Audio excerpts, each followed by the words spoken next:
पहले तो difference between matrix and determinant.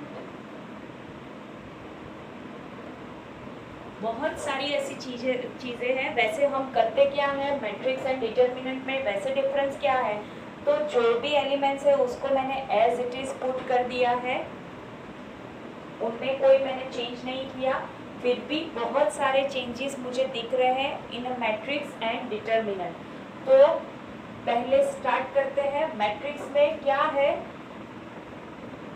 Row number of rose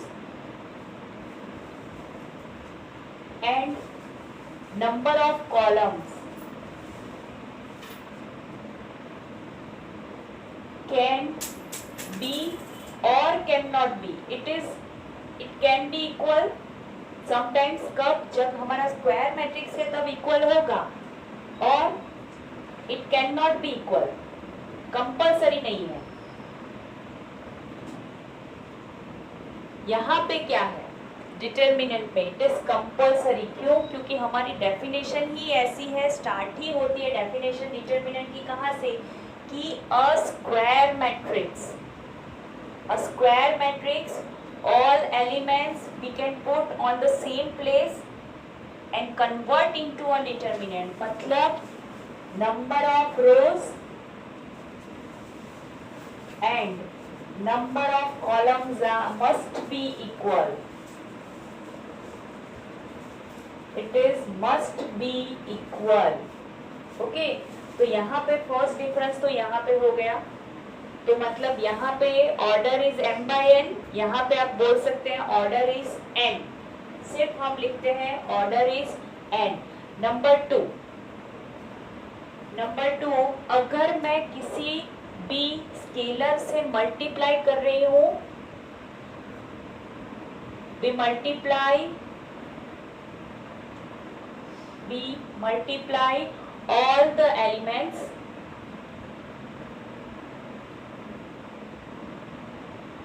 with a scalar k।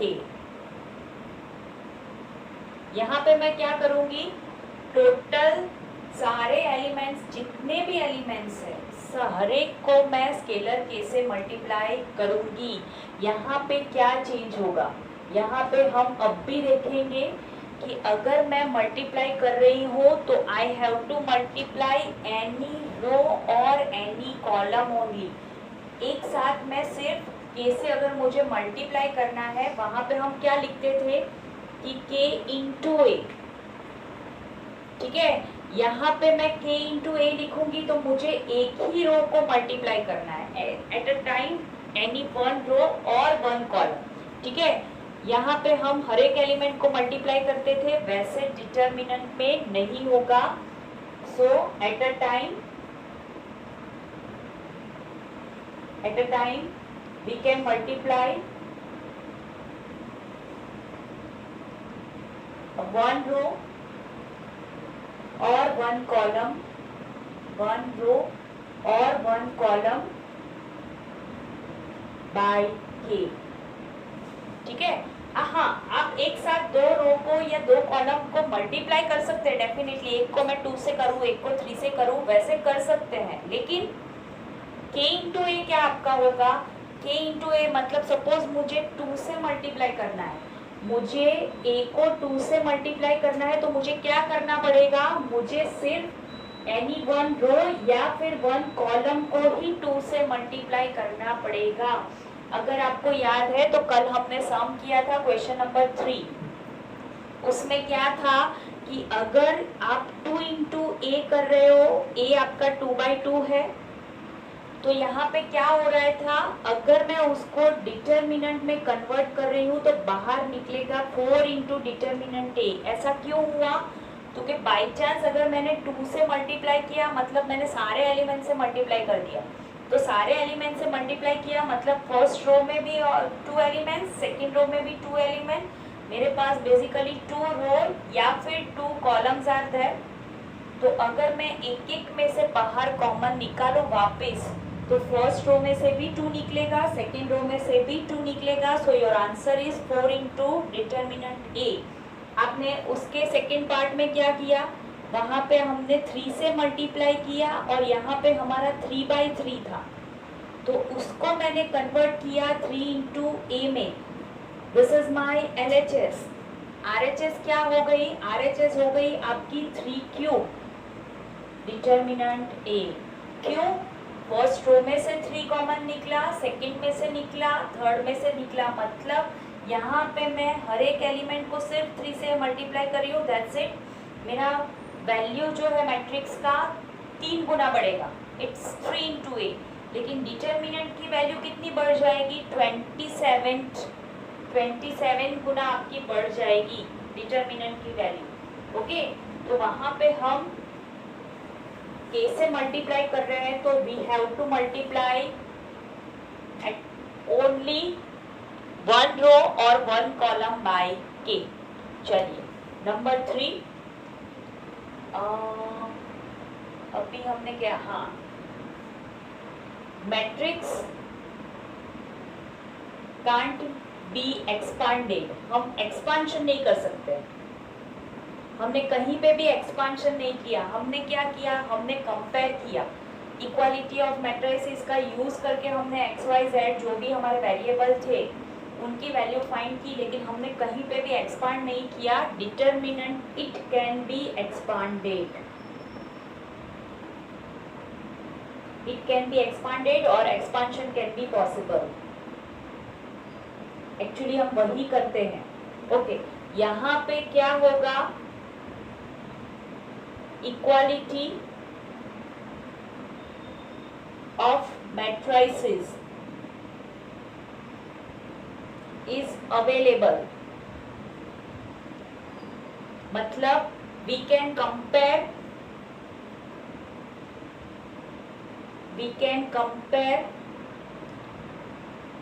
two elements, two corresponding elements. We can compare two corresponding elements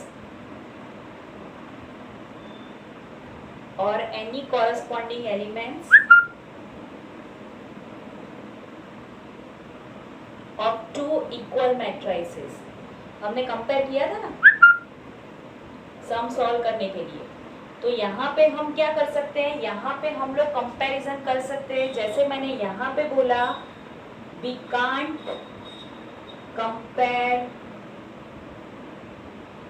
any two determinant, otherwise any two corresponding elements of two determinants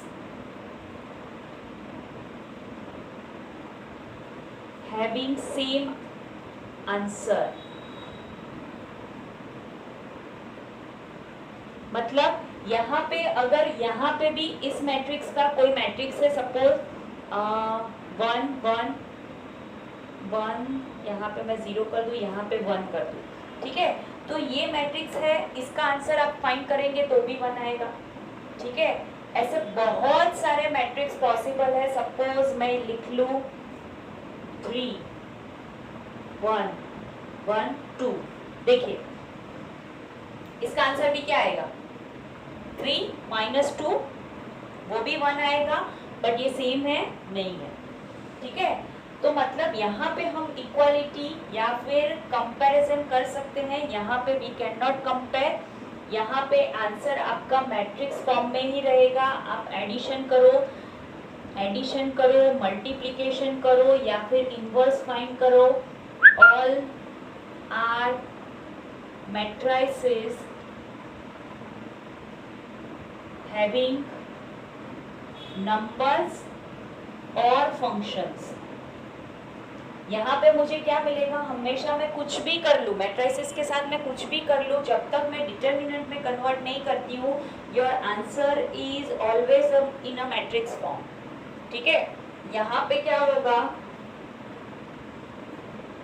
आप अगर दो matrix का दो determinant का addition करो, determinant itself constant number, always you have answer as a constant term, as constant can be anything real or complex number. ठीक है, so these are the difference between determinant and matrices. देखिए वैसे हमने सोचा तो बहुत easy था, क्या किया, सिर्फ मैट्रिसेस को एज इट इज रख के सिर्फ दो पैरेलल लाइन के अंदर पुट कर दिया, ठीक है, फिर भी इतने सारे डिफरेंसेस आ गए। सोचिए क्या हुआ, फिर से एक बार फटाफट से कर लेते हैं। चलिए, number of rose and number of columns can not be equal. यहाँ पे हम क्या बोलते थे, रेक्टेंगुलर, ठीक है, यहाँ पे कंपल्सरी स्क्वायर होगा, that means number of rose and number of columns must be equal. यहाँ पे क्या कर रहे हैं हम, स्केलर के साथ मल्टीप्लाई कर रहे हैं, तो मुझे हर एक से मल्टीप्लाई करना है each and every element of matrix. यहाँ पे एट अ टाइम कोई मैट्रिक्स कोई स्केलर से मल्टीप्लाई करना है तो मैं किसी रो या फिर कॉलम को ही मल्टीप्लाई करूंगी बाय के। Okay, matrix can't be expanded, यहाँ पे एक्सपांशन पॉसिबल है। यहाँ पे क्या होगा, इक्वालिटी ऑफ मैट्रिसेस पॉसिबल है, जिसका यूज करके हमने वैल्यूज फाइंड की थी। यहाँ पे क्या करेंगे, हम कंपैरिजन नहीं कर सकते हैं, इक्वालिटी की कोई कंपैरिजन नहीं हो सकती। मैंने एक आपको एग्जांपल दिया, सिर्फ वन आंसर वाला मैंने एग्जांपल दिया, ऐसे बहुत सारे एग्जांपल पॉसिबल है ओनली फॉर आंसर वन। तो सोचिए बाकी सारे के लिए तो बहुत सारे पॉसिबल है। ओके, अगर मैं यहाँ पे कोई भी ऑपरेशन कर रही हूँ, a plus b, a into b, a minus b, a inverse, anything, your answer is matrix in a matrix form only, और यहाँ पे आपका आंसर ऑलवेज कांस्टेंट टर्म आएगा, always it is a constant term. Okay guys, your answer is always a constant term. So this is your, if a matrix is Q symmetric, that is A equal to minus A transpose, मतलब क्या है हमारे पास कि Aij equal to 0 for I equal to j, मतलब main diagonal is 0 and बाकी सारे elements जो आप देख सकते हैं that are of opposite sign, then such matrix अगर मैं कन्वर्ट करूं उसको डिटर्मिनेंट में, A इज आपका स्क्यू सिमेट्रिक मैट्रिक्स है, उसको मैं कन्वर्ट करूं डिटर्मिनेंट में, then determinant value is 0, then determinant of A equal to 0, मतलब अगर आपका स्क्यू सिमेट्रिक है so your answer will be 0। As for example A is equal to 0, 1, 2, -1, 0, 3, यहाँ पे होगा माइनस, ओके यहाँ पे मैं माइनस ले लेती हूँ, यहाँ पे हो जाएगा 3, 0। देखिए main diagonal, principal diagonal, that is all elements are 0। अब ये आपका A21, A12 both are opposite, ये वाला भी देख लीजिए, this two are also opposite, this two are also opposite, तो you can check your determinant must be 0। हमने दो क्वेश्चन ऑलरेडी किए, एक एक्सरसाइज में था, एक एग्जाम्पल में था, ठीक है, वो दोनों क्वेश्चन हमने चेक किए, योर आंसर विल बी 0। ये दोनों क्यों, अगर आपको चेक करना है यू कैन चेक इट। देखिए यहाँ पे 0, 0, 0 ले लो, यहाँ पे you can take any number, ABC मतलब you can take any number, यहाँ पे मैं उनके ऑपोजिट ले रही हूँ, you can check for this, your answer will be 0। Okay, ये फिर से हमारा आगे भी आएगा, हमें इसको डिफाइन करना है, दैट काइंड ऑफ, अगर मैं डिटर्मिनेंट में कन्वर्ट करूं सो योर आंसर इज 0, ये हमें आगे फिर से चेक करना है, लेकिन अब के लिए आप ट्राई करिए डिटर्मिनेंट में कन्वर्ट करके, वहां पे मैं थोड़ा सा डिफरेंट करवाऊंगी आपको, कुछ अलग, ठीक है। तो यहाँ पे आपको क्या करना है, डिटर्मिनेंट में कन्वर्ट करके आपको सिर्फ एक्सपांड करना है, your answer will be 0। Okay, चलिए अब मैट्रिसेस में हमने ये प्रोसीजर की थी, A equal to I into A, this implies I equal to A inverse into A। अब ये लाने के लिए मैंने यूज किए थे बहुत सारे एलिमेंट्री ऑपरेशंस, राइट। अब वो ऑपरेशंस मैंने जितनी भी बार करवाए ना, हर एक बार मैंने ऐसा ही बोला आपको कि अभी right now I am doing operations on both side. जो भी कर रहे थे यहाँ पे भी कर रहे थे और यहाँ पे भी, on both side we are doing for one matrix. यहाँ पे ए के लिए और यहाँ पे आई के लिए कन्वर्ट करते गए and your answer is I equal to A inverse into A. ठीक है, तो वहाँ पे हम दोनों साइड ये ऑपरेशन कर रहे थे। तो मैंने आपको हर एक बार ऐसा ही बताया था कि we are doing on both side, मतलब कुछ भी इफेक्ट नहीं हो रहा है। दोनों साइड कर रहे हैं, बीच में इक्वल टू है, तो मतलब जो आपका इफेक्ट है ना वो बोथ साइड हो रहा है, तो कुछ भी इफेक्ट नहीं हो रहा है। लेकिन अब नाउ वी आर चेकिंग कि एलिमेंट्री जो ऑपरेशन हम सिर्फ एक मैट्रिक्स पे करें, अब हम करेंगे उसको कन्वर्ट डिटर्मिनेंट में।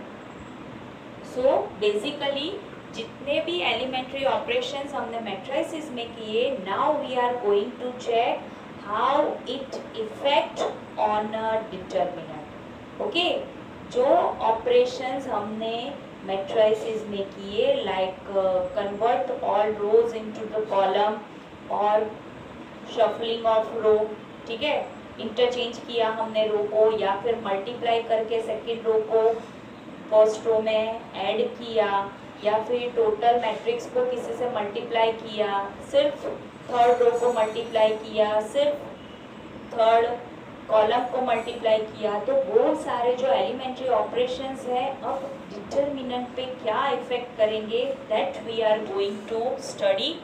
That is called property of determinant. That is called property of determinant. Okay बेटा, कितना टाइम है?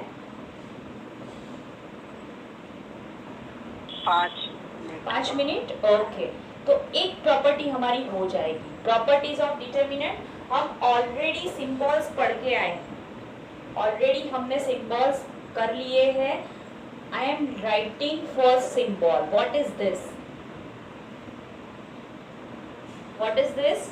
इंटरचेंज। इंटरचेंज ऑफ रो का कॉलम से interchange. Yes, interchange row into column.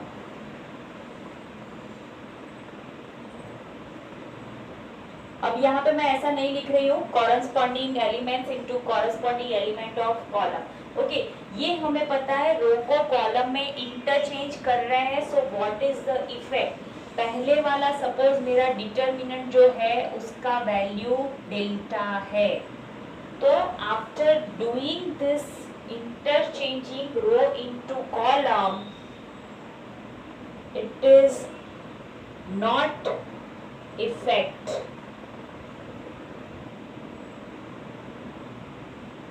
On a value of delta. मतलब अगर मैं ये ऑपरेशन कर रही हूँ, रो को कॉलम में इंटरचेंज कर रही हूँ, तो आपकी डेल्टा की वैल्यू बिल्कुल चेंज नहीं होगी।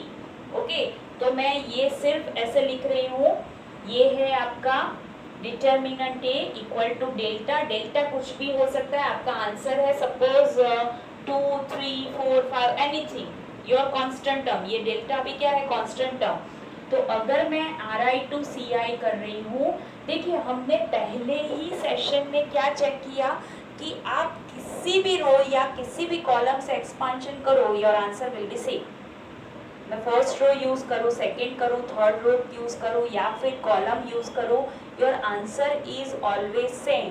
तो आप सोचिए, अगर मैं रो को कॉलम में कन्वर्ट कर रही हूँ, ठीक है, तो अगर मैं फर्स्ट रो से एक्सपांशन करने वाली थी, अगर मैं फर्स्ट कॉलम से कर रही हूँ, it doesn't make any change. तो मतलब इस ऑपरेशन का कुछ भी इफेक्ट नहीं होगा, आंसर इज रिमेनिंग सेम। ठीक है, तो ये याद रखने की जरूरत नहीं है। आपको क्या याद रखना है? Determinant A equal to delta. After doing this RI to CI, your answer is again delta. अब इसके लिए आपको एक एग्जाम्पल गिवन है टेक्स्ट बुक में, तो फटाफट से कर लेते हैं, तो आपको एकदम आइडिया आ जाएगा कि क्या हो रहा है, क्यों चेंज नहीं हो रहा है। ठीक है, अब रो से आंसर मैं चेक करूंगी, कॉलम से आपको करना है। ठीक है, सो मतलब अगर मैं RI टू CI कर रही हूँ तो answer is not changing at all. कहाँ गया? हाँ, वहां पे आपको पर्टिकुलर बोला है कि बाय यूजिंग या फिर verify property 1। Okay, verify property 1। चलिए, what is the question? Example number 6। चलिए ऊपर करना फटाफट से।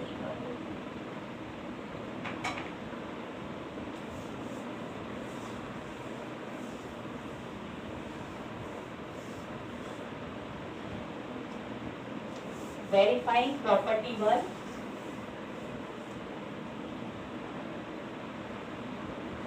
What is our property 1? Interchanging of row and column. Example number 6. Delta is given to you 2 minus 3 5 6 0 4 1 5 minus 7. Okay. So पहले तो ऐसे ही check करना है what is the value of delta. चलिए मैं किसका यूज करूं? यहाँ पे 0 है, so you can use second column और सेकेंड रो। ठीक है, चलिए तो मैं इसका यूज कर रही हूँ, सेकेंड कॉलम रो का। तो what will be the answer? देखिए 6 एज इट इज, मल्टीप्लाई क्या होगा? अब डायरेक्ट करते हैं, -7 इंटू -3 दैट इज 21। यहाँ पे होगा -5 इंटू 5 दैट इज -25। चलिए मिडल टर्म इज 0, यहाँ पे होगा okay. Signs are minus plus minus, तो यहाँ पे 4 भी माइनस हो जाएगा। अब यहाँ पे 4 को निकाल दो तो क्या बचेगा? 2 into 5 that is 10, minus minus plus 3। Okay, अब ऐसे डायरेक्ट करना आपको आना चाहिए without using that 2x2 matrix. Okay, चलिए फिर से देख लेते हैं। -6 है तो क्या होगा? इन दोनों का मल्टीप्लिकेशन 21 -25। 4 वाली जो रो है उसको मैंने लिख लिया -4। अब उसका मल्टीप्लाई क्या होगा? तो जिस रो में 4 है उसको निकाल दो। ये 60 वाला हमने निकाल दिया, क्या बचेगा? 2 5 -3 एंड 1, इन दोनों का मल्टीप्लिकेशन 10। यहाँ पे हो जाएगा माइनस माइनस प्लस 3।